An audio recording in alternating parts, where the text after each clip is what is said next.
Pernahkah kamu bertanya-tanya, mengapa sebagian orang seolah hidupnya selalu beruntung? Bisnisnya lancar, rezekinya mudah, masalah selalu ada solusinya. Sementara yang lain, seperti kebanyakan kita, terjebak dalam lingkaran masalah yang sama, hutang, kegagalan, dan kebingungan. Tahukah kamu, ada hukum universal yang mengatur semua ini? Hukum sebab akibat. Ini bukan teori, bukan motivasi kosong. Ini prinsip yang telah mengantarkan orang-orang seperti Steve Jobs, Bob Sadino, Oprah Winfrey, dan banyak lagi menuju kesuksesan. Dan yang lebih menarik, hukum ini juga diajarkan dalam agama Islam dan kebijaksanaan leluhur kita. Ingat, hukum ini tidak pandang bulu. Lihatlah Steve Jobs. Di usia 20-an, dia memilih untuk tidur di lantai kamar temannya, mengumpulkan uang untuk membeli bahan-bahan elektronik, dan menghabiskan waktu berjam-jam di garasi, bukan untuk main game, tapi untuk merakit komputer. Hasilnya, Apple. Atau Bob Sadino, yang memilih jualan telur ayam keliling meski dulu dia pegawai bank. Orang bilang dia gila. Tapi tindakannya, sebab yang dia tanam, membuatnya jadi salah satu pengusaha terkaya di Indonesia. Oprah Winfrey lahir dari keluarga miskin, bahkan pernah mengalami pelecehan. Tapi dia memilih untuk terus belajar, membaca buku, dan mengasah kemampuan bicaranya. Sekarang, dia salah satu wanita paling berpengaruh di dunia. Satu pola yang sama, mereka tidak menunggu kesempatan. Mereka menciptakannya. Ini penjelasan dalam Islam dan kebijaksanaan leluhur. Dalam Islam, hukum sebab akibat ini sangat jelas. Allah berfirman dalam surah An-Najm ayat 39. Dan bahwasanya seorang manusia tiada memperoleh selain apa yang telah diusahakannya. Artinya, tidak ada yang namanya sukses instan. Jika kamu ingin kaya, kamu harus belajar finansial. Jika ingin dihormati, berbuat baiklah.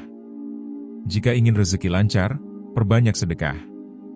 Rasulullah juga bersabda, bersemangatlah atas hal-hal yang bermanfaat bagimu, mohonlah pertolongan kepada Allah, dan janganlah kamu lemah. Hadis riwayat Muslim. Artinya, kita wajib berusaha, sebab, baru kemudian bertawakal, pasrah pada hasil.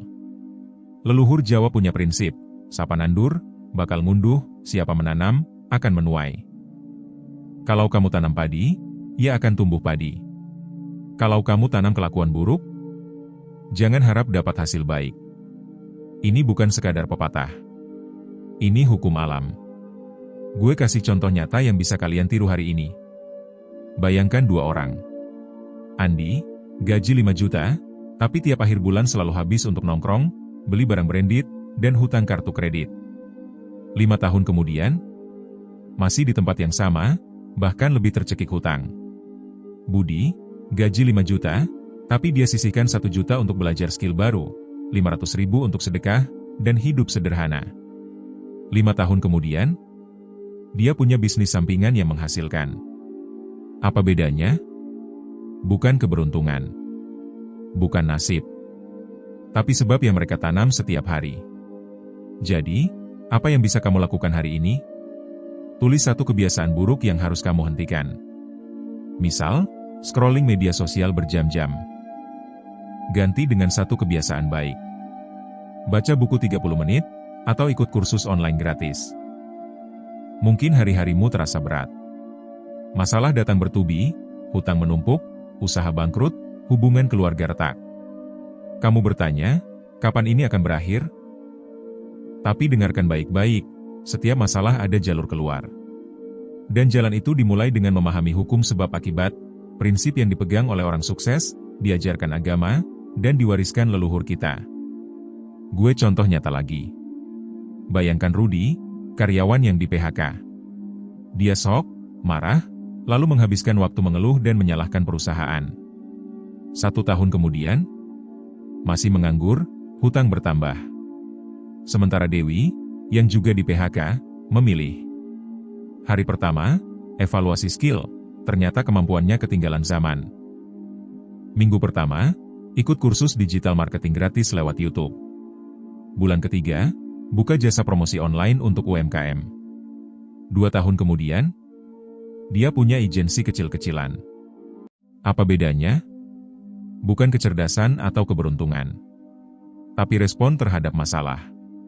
Allah berfirman dalam surah Al-Insyirah ayat 56. Karena sesungguhnya bersama kesulitan ada kemudahan.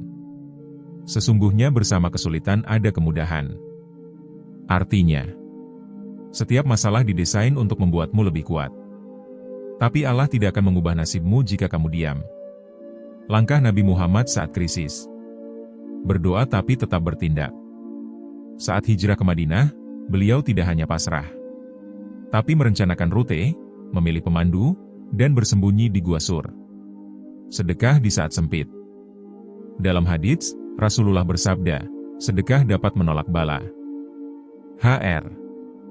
Tabrani. Praktikan hari ini. Punya hutang 10 juta? Mulai sisihkan 10 Rb sehari untuk sedekah. Masalah keluarga? Perbanyak istighfar inisiatif baik, walau awalnya ditolak. Prinsip Jawa, ajining diri sakalathi, ajining raga sakabusana. Harga diri berasal dari perkataan, harga tubuh berasal dari pakaian. Makna. Masalah keuangan? Jaga ucapan, stop mengeluh, mulai bicara solusi. Mental down? Penampilan tetap rapi, ini mempengaruhi energi. Ritual Sunda kuno, ngolah rasa. Saat stres, nenek moyang kita tidak lari ke hiburan. Tapi, menanam padi, terapi gerak kesabaran. Membuat kerajinan, fokus mengalihkan pikiran negatif. Versi modern. Ganti scrolling medsos dengan berkebun atau merajut. 1 jam sehari tanpa gadget, menulis jurnal syukur. Langkah konkret untuk kamu yang terpuruk. Jika hutang menumpuk, stop tambah hutang baru. Tutup kartu kredit. Buat daftar hutang, nomor, bunga, tenggat. Hubungi kreditur, nego cicilan, lebih baik bayar sedikit daripada kabur. Cari pendapatan sampingan, jasa cuci motor, jualan online, atau kerja freelance. Jika usaha bangkrut. Analisis penyebab, catat 3 kesalahan terbesar. Talk to mentors, cari pelaku usaha yang pernah gagal. Restart kecil-kecilan. Contoh, dulu jualan 100 produk, sekarang mulai dengan 10 dulu. Jika mental terjun bebas. Sholat tahajud dibaca, Ya Hayyu Ya Qayyum, permohonan kekuatan. Terapi senja. Setiap maghrib, duduk di teras, amati langit selama 5 menit, ini ritual Jawa untuk menenangkan batin.